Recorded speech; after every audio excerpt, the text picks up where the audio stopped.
घरच्यांच्या विरोधात जाऊन कोर्ट मॅरेज करत आहात आणि परंतु मुलीच्या घरच्यांनी किडनॅपिंगची केस दाखल केली।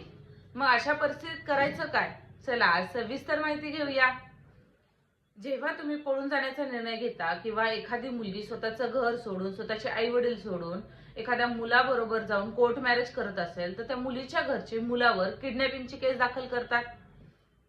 त्यामुळं मुलीच्या बरोबर ज्यावेळेस तुम्ही लग्न करता त्यावेळेस तिच्याकडून एक कन्सल्ट लेटर घेणं गरजेचं आहे आणि त्या कन्सल्ट लेटरवर काही महत्त्वाचे मुद्दे लिखित स्वरूपात घेणं ही गरजेचं आहे।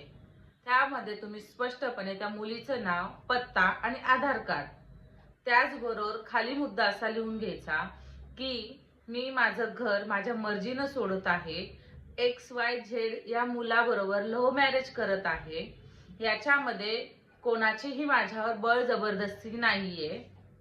दुसरा मुद्दा, माझ्या या निर्णयामुळे माझ्या घरच्यांनी किंवा माझ्या नातेवाईकांनी की मी स्वतः मुलाच्या घरच्यांना त्रास देणार नाही, त्याची बदनामी करणार नाही किंवा त्याच्यावर कुठलाही आक्षेप न घेता मी त्याच्याबरोबर लव्ह मॅरेज आणि कोर्ट मॅरेज करत आहे।